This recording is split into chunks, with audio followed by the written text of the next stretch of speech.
வாழ்க்கையில வந்து பாத்தீங்கன்னா கிரகங்கள் என்ன செய்யுதே, அவங்களுக்கு வந்து புதன் பகவான் எங்க இருக்கிறாருன்னு கேட்டீங்கன்னா கும்பத்துல போய் உட்கார்ந்து இருக்கிறாரு. கும்பத்துல போய் புதன் பகவான் உட்கார்ந்து இருக்கிறாரு. இதெல்லாம் அப்ப வெளிய பார்வைக்கு எப்படி தெரியுது, ஆனால் உள்ள என்ன நடக்குதே, இத சைலண்டா சொல்ல முடியாத சில நேரங்களில் செய்பவன் குரு பகவான். இந்த வேலையை புதனோடு செய்வான் குரு. நல்லா தெரிஞ்சுக்கிறீங்க. அவமானப்படுறது, அசிங்கப்படுறது, பொதுவா வந்து பாத்தீங்கன்னா நம்ம வார்த்தைகளை வந்து பாத்தீங்கன்னா தேவையில்லாத வார்த்தைகளை விட்டுட்டு போய் சிக்கிக்கிறதே. மதிநுட்பம்னா என்ன? தேவையில்லாத வார்த்தைகளை சொல்லி சிக்கிக்கிறது.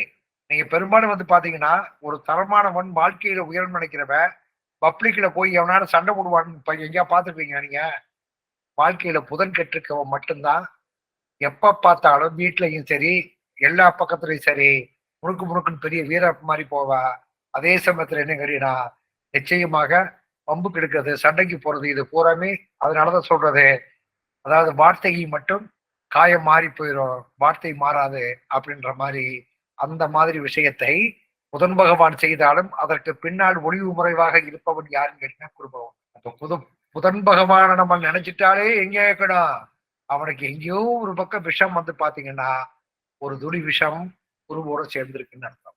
நீங்க காலையில எந்திரிச்சவனு ஒரு குடும்பத்துல சத்தம் கேட்டுச்சுன்னா அந்த குடும்பத்துல வந்து வாழ்க்கையில யாருமே முன்னுக்கு வர முடியாது. கோடி கோடியா சொத்து வச்சிருந்தாலும் சரி, அது பெண்கள் சத்தம் போட்டு பேசினாலோ அங்கே புதன் பகவான் தன்னுடைய வேலையை அவயோக, அதாவது எனக்கு அசுப வேலையை காரகத்தினுடைய வேலையை செய்கிறார். அங்கே குருவினுடைய அமைப்பு மறைமுகமாக இருக்கும். நீங்க குருவுக்கும் புதனுக்கும் ஒரு மறைமுக தொடர்பு இருக்கும். பார்த்திருக்கிறீங்களா? குரு பகவானுடைய மோட்சராசி வீடு மீனம், அங்கே புதனுடைய நட்சத்திரம் இருக்கு. அது மாதிரி மிதுன ராசி மண்டலத்துல குருவனுடைய நட்சத்திரம் இருக்கு. அதே சமயத்துல உன்னுடைய குரு வீடியதே தனுசு, மீனராசி மண்டலத்துக்கு எதிர்மறையாக இருக்கக்கூடிய கணக்கு. அப்ப நம்ம என்ன சொல்லுவோம், லக்கணத்துல வந்து மிதன லக்கணம் ஆகி போச்சுன்னா குரு பகவான் 7ல போய் உட்கார்ந்தா அந்த ஜாதகத்திற்கு 7ஆம் இடம் என்ன நாசம் சொல்லுவா, காரக பாவகம். 7ஆம் இடத்துல மிதன லக்கணத்துல ஒரு பிள்ளையுடைய ஜாதகத்திலேயோ பையனுடைய ஜாதகத்திலேயோ குரு பகவான் 7ஆம் இடத்துல நாள் தனித்த அந்தனன் இருக்கின்றான், தனித்த குரு இருக்கின்றான். அதனால் இவன் வந்து பாத்தீங்கன்னா தனிப்பட்ட முறையில வாழ்வா, கொண்டாடியோட இருக்க மாட்டான், உதாசீனம் தனி போட்டு போயிடுவாங்க அப்படின்ற கதைகள் சொல்லப்பட்டாலும் அப்ப அந்த குரு பகவான் அந்த இடத்தில் இருக்கக்கூடிய காலகட்டத்தில் அப்ப யாரை பார்க்கணும்னு கேட்டீங்கன்னா அங்கே புதன் பகவானை பார்க்கணும். அவன் சுபத்தன்மையாக வாய்ந்தவனாக இருந்தால் அந்த குரு சுபத்தன்மையையும், புதன் பகவான் அசுபத்தன்மையாக வாய்ந்தவனாக இருந்தால் கண்டிப்பாக அசுபத்தன்மையும் தரும். அப்ப தனித்த குருவுக்கோ லக்கணத்திற்கு 7ஆம் பாவத்தில் இருக்கக்கூடிய குருவுக்கோ மறைமுகமான தொடர்பு யாரோடு சேர்ந்து வரும் என்று சொன்னால் புதன் பகவானை நாம் பார்த்தால் மட்டும்தான் குருவனுடைய பலம் என்ன பலவீனம் என்ன என்பதை நாம் தெரிந்து கொள்ள வேண்டும். புதனை பார்க்கறதுனால குருவை பார்க்கணும், குருவை பார்க்கறதுனால புதனை பார்க்கணும். அப்ப காரகத்தினுடைய தன்மையில வந்து பாத்தீங்கன்னா குரு பகவான் புத்திர காரகனாக இருந்தாலும் அவன் ஒரு விதைக்கு உள்ள இருக்கக்கூடிய விதையினுடைய வீரியமாக இருந்தாலும் அந்த விதை மண்ணுக்குள்ள போய் செடியாகி மரமாகி வருவதற்கு உண்டான வேலைக்கு உண்டான காரகம் எதே, புதன் பகவான். இப்ப நம்ம மருத்துவத்துக்கு உண்டான கிரகம் புதன் பகவான் தான். மருத்துவத்துக்கு உண்டான கிரகம் புதன் பகவான் தான். தன்வந்திரி பகவானுடையது புதன் பகவான் தான். தாவரங்களை எடுத்துட்டாலே மருத்துவத்துக்கு தன்வந்திரி பகவான் புதனுடைய கணக்கு. இப்ப நம்ம சொன்னது கூட ஒரு மனிதனுடைய காரகத்தினுடைய தன்மை. அப்ப புதனுடைய காரகத்தன்மைன்னு சொல்லும் போது மருத்துவம் சொல்லும் போது மருத்துவம் என்பது ஒரு சாரகம் சுபத்தன்மையான காரகமாக இருந்தால் சமுளம் என்று சொல்லக்கூடிய வேர், நன்னாரி வேறு, எத்தனை வேர்கள் வந்து பாத்தீங்கன்னா நம்மளுடைய மருத்துவத்தில் சித்த மருத்துவத்துல வேர்கள் ஒரு முக்கிய மருந்தாக நம்ம கொள்ளப்படுது. என்ன வேறு, நன்னாரி வேறு. அது போய் என்ன கேட்டா நமக்கு இந்த எருக்க வேர் இருக்குல்ல, இந்த மாதிரி எருக்க வேறு மாதிரி ஏகப்பட்ட வேர்கள், கிவானடி வேறு, மஞ்சக்காமலைக்கு, இப்படி மருத்துவத்துல வேர் இருக்குது. சமணம் என்று ஒரு சமாச்சாரம் இருக்குது. அது போக பட்டை, பட்டைனா இங்க மரத்துல இருக்குல்ல தோல், அது ஒண்ணும் மரத்துக்கு பயன்படுது. உள்ள இருக்கக்கூடிய தண்டு மரத்துக்கு பயன்படுது, இலை மருந்துக்கு பயன்படுது, பூவு மருந்துக்கு பயன்படுது, காய் மருந்துக்கு பயன்படுது. இப்படி எல்லாமே மருந்துக்கு பயன்பட்ட வந்து பாத்தீங்கன்னா புதனுடைய ஆதிக்கத்தில் ஒரு உயிர் அணுவு குரு பகவானா இருந்தாலும் அந்த உயிர் அணுலிருந்து உருவாகக்கூடிய எதுவா வருதே, புதனா வருது. அதனாலதான் நம்முடைய அஸ்வதி நட்சத்திரத்திலிருந்து 9வது நட்சத்திரம் என்ன நட்சத்திரமாக வருதுன்னு கேட்டீங்கன்னா ஆயுள் நட்சத்திரம் புதனுடைய நட்சத்திரமாக வர்றதுக்கு காரணம் கேட்டீங்கன்னா இருவை, அதாவது ஒரு குழந்தைக்கு காரகன் உயிருக்கு உண்டான உயிர் சத்துக்களை அதுக்கு உண்டான கிரகம் காரக கிரகமாக இருந்தாலும் அது புதனுடைய அமைப்பு எப்படிதான் அந்த குழந்தையும் வளர்ச்சியும் இருக்கும். இப்ப ஒரு குழந்தையுடைய சத்து குறைபாடுக்கு எது? இன்னைக்கு ஒரு குழந்தை ஒண்ணா எல்லா ஊசியும் போடுறாங்க. எல்லா ஊசியும் போடுறாங்களா? அப்ப இதெல்லாம் எதுக்குன்னு கேட்டீங்கன்னா, நோய் நொடிகள் வராமல் இருக்குது. நோய் நொடிக்கு உண்டான கணக்கு கிருமிகள் சம்பந்தப்பட்ட விஷயம் மருத்துவ குணத்தோட சேர்ந்து போகும். ஆனால் குரு பகவானை பாத்தீங்கன்னா, நம்ம ஒரு குரு பகவானை முடிவு செய்வதற்கு முன்னால் யாரை நிர்ணயம் செய்ய வேண்டும் என்றால், புதன் பகவானை நிர்ணயம் செய்யணும். புதன் பகவானை நிர்ணயம் செய்ய வேண்டும் என்றால், குரு பகவானை நிர்ணயம் செய்யணும். அப்ப ஒரு குரு பகவானை பார்க்கும் பொழுது யாரை உத்து நோக்கணும்? குருவை உத்து நோக்கணும். குரு பகவானை பார்க்கும் பொழுது புதனை உற்று நோக்கணும். ஆனால் குரு பகவான் சைலண்டா இருந்து அடிப்பான். புதன் பகவான் ஒரு அடிச்சுட்டு விளையாட்டு புள்ள மாதிரி அடிச்சுட்டு ஓடி போயிருப்பான். அதனாலதான் அடிக்கடி சொல்லுவேன், குரு பகவான் சைலண்ட் இல்ல.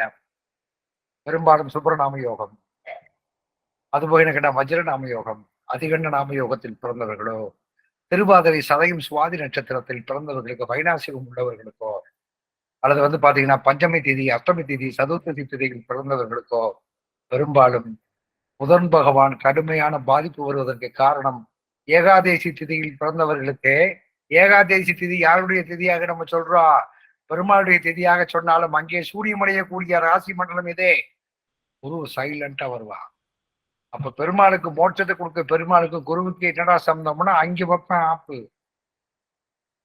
உண்மையிலே ஒரு ஜாதகத்துல குரு திசை நடக்கக்கூடிய காலகட்டத்துல நேர்மை தவறி இருந்தாலோ, அல்லது துலாம் ராசி சனி பகவான் உச்சம் பெறக்கூடிய ராசி மண்டலத்தில் குரு பகவான் இருந்தோ, அல்லது அந்த இடத்தில் குரு திசை கடக்கக்கூடிய காலகட்டத்திலேயோ, அல்லது குரு திசை நடக்கக்கூடிய காலகட்டத்துல குரு கோச்சாரத்தில் துலாம் ராசி மண்டலத்திற்கு வரும் பொழுதோ, அவன் நேர்மை தவறுனான்னா கண்டிப்பா அடிப்பான். யார் அடிப்பா?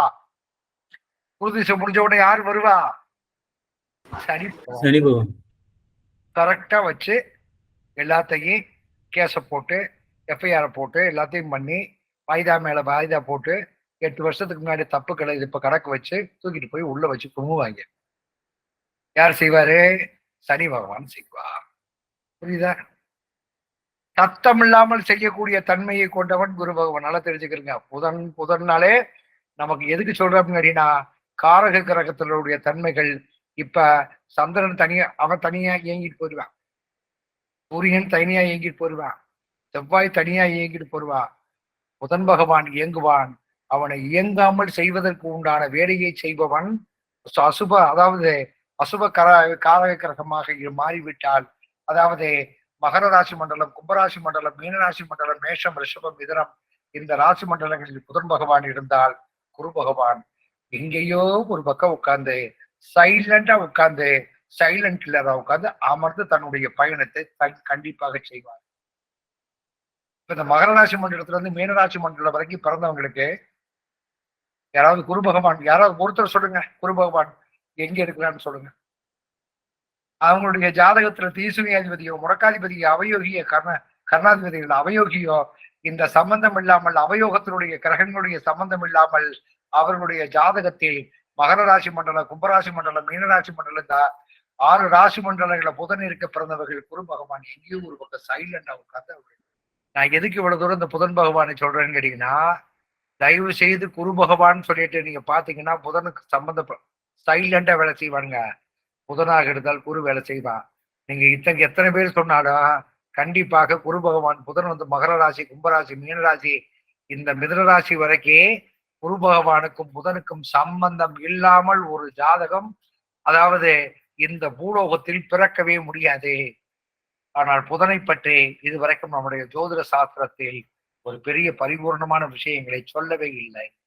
இதே மாதிரி கடகராசி, சிம்மராசி, கன்னிராசி, துலாம் ராசி, விருச்சிக ராசி, தனுசு ராசி, இந்த 6 ராசிகளில் இருந்தால் அவர்களுடைய காலகட்டத்துல என்னன்னு கேட்டீங்கன்னா, இந்த குருஸ்தானத்தில் இருப்பவர்களை இழக்க வைத்து மிகப்பெரிய யோகத்தை கண்டிப்பாக கொடுப்பார். அல்லது அவர்களுக்கு அந்த புதன் பகவான் யோகத்தை கொடுக்கும் பொழுது அவன் என்ன யோக பலனை கொடுக்கின்றானோ அதற்கு முன்னால் அந்த விஷயத்தை யார் செய்தார்களோ அவர்களை காலி பண்ணி சுத்தம் பண்ணி கொடுத்துட்டா புதன் பகவான் கொடுப்பார். அப்ப புதன் பகவான் பாத்தீங்கன்னா சுபத்தன்மை உள்ள காரகத்தில் இருந்தால் புதன் பகவான் உங்களுக்கு யோகத்தை செய்யும் பொழுது உங்களுக்கு என்ன யோகத்தை செய்வதற்கு தயாராக இருக்கிறதோ அதற்கு முன்னால் நீங்க எந்த இடத்துக்கு போய் உட்காரீங்களோ அதே போஸ்ட்ல ஒருத்தர் இருந்திருந்தானா அவனை சுத்தமா துடைச்சு கட்டிடும். இல்லாட்டா தள்ளி விட்டுட்டு தான் உங்களை உட்கார வைக்க. இதுதான் புதனுடைய சுபத்தன்மை. அப்ப அங்கே குரு பகவான் அடிவாங்குகிறான். புதன் அசுபகாரகத்துவமாக இருந்தால் குரு பகவான் மறைமுகமாக தாக்குகிறான். இதுதான் கணக்கு. இப்ப நான் சொல்ல வர பாயிண்ட் இதுதான். புதன் சுபகாரகத்துல ஒரு மனிதனுடைய ஜாதகத்துல இருந்துட்டாலே அவனுக்கு புதன் பகவான் கண்டிப்பாக நன்மைகளை செய்ய வேண்டிய கட்டாயம் இருந்தாலும், அப்ப என்ன கேட்டீங்கன்னா, தீமைகள் எங்க இருக்கிறதோ அதை ஒழிச்சுட்டு சுத்தமா தொடச்சிட்டு எந்த விதமான ரிஸ்க்கும் இல்லாம போய் உட்காந்துக்கலாம். அதே சமயத்துல இந்த கடகராசி மண்டலத்துல இருந்து தனுசு ராசி மண்டலம் வரைக்கும் புதன் பகவான் பயணிக்கிறவங்க என்ன கேட்டீங்கன்னா, அவன் பாட்டுக்கு கேஷோட அவன் பாட்டுக்கு வேலையை செஞ்சுட்டு போயிட்டே இருப்பான். எவனும் இடையூறு பண்ண மாட்டான், இவருக்கு இடையூறுக்கும் போக மாட்டான். இப்படித்தான் ஒரு மனிதனுடைய வாழ்க்கையில ஏற்றங்களும் மாற்றங்களும் இருக்குது. அப்ப புதன் பகவானை புதன் திசையோ புதன் சம்பந்தப்பட்ட விஷயமோ நாம் தொடர்பு கொள்ளும் பொழுதே யார மறைமுகமா பார்க்கணும். அதே சமயத்துல குருவுக்கு உண்டான கணக்கு குரு பகவான் நடக்கும் போது புதனை பார்க்கணும். ஆனா புதன் பகவானுக்கு குரு பகவான் சமத்தையை அடி கொடுப்பான், எடுப்பெடுப்பு முறிகிற மாதிரி கொடுப்பா. ஆனா புதன் பகவான் என்ன விளையாட்டு பிள்ளை, அவன் லைட்டா எடுத்து ஒரு கம்பை எடுத்து டபாட்டு முதுகுல அடிச்சு விட்டு போட்டு போயிடுவா. நம்ம கொஞ்ச நேரத்துக்கு தான் இந்த பக்கம் அடிச்சிட்டு போய் முடிய புதன் கொள்ளான், குரு சைலன் கெல்லார். யாருக்கு? புதனுடைய கணக்குக்கு குரு பகவான் கண்டிப்பாக ஒரு பாதிப்பை தருவதற்குண்டான வாய்ப்பு. நீங்க பெரும்பாலும் பாத்தீங்கன்னா இந்த குரு பகவானும் சந்திர பகவானும் பெரும்பாலும் இந்த ரோஹிணி நட்சத்திரம், அஸ்த நட்சத்திரம், திருவோண நட்சத்திரத்திலேயோ அது மகர ராசி மண்டலத்துல திருவோண நட்சத்திரத்துல சந்திரன் குரு இருந்தாலோ அங்க பாத்தீங்கன்னா நான் அடிக்கடி சொல்லுவேன், சப்தமி திதியில் பிறந்தவர்களுக்கு சந்திரன் குரு பகவானும் மகர ராசி மண்டலத்தில் இருக்கக்கூடிய திருவோண நட்சத்திரத்தில் இருக்க பிறந்தவர்களுக்கு, அது மாதிரி சப்தமி திதியில பிறந்தவங்களுக்கு இவங்களுக்கெல்லாம் கணக்கு போட்டு பாத்தீங்கன்னா அங்கே புதன் பகவான் மறைமுகமான ஒரு விஷயத்தை அங்கே சொல்லுவார். யாரு? குரு பகவான் இருக்கும் பொழுது புதன் பகவான் சொல்லுவார். அதே மாதிரி புதன் பகவான் இருக்கும்போது குரு பகவான் பாத்தீங்கன்னா நீங்க புதனுடைய திசையில பாத்தீங்கன்னா இந்த மகர ராசி மண்டலத்துல இருந்து மீனராசி மிதனராசி மன்றம் வரை பிறக்கவர்கள் குரு திசையில கண்டிப்பாக பொருளிழப்போ அவமானங்களோ, அதாவது செய்யாத குற்றத்துக்கு தண்டனை அனுபவிக்கிறதோ இது பூராமே கண்டிப்பாக நடக்க வேண்டிய கட்டாயம் உண்டு. அப்போ புதன் திசை பாத்தீங்கன்னா இந்த அசுப இதுக்கு காரக கிரகமா இருக்கும் பொழுதே அவர்களுக்கு குருவனுடைய சம்பந்தம் இல்லாமல் அந்த ஜாதகம் இயங்குறதுக்கு வாய்ப்பில்லை. ஏதோ ஒரு ரூபத்துல கண்டிப்பா வந்துடலாம். அப்ப அதுக்கு உண்டான வேலையை செய்யும் போதுதான் அதனுடைய குருவனுடைய தோஷத்துல இருந்து நாம் நிவர்த்தி செய்யும்.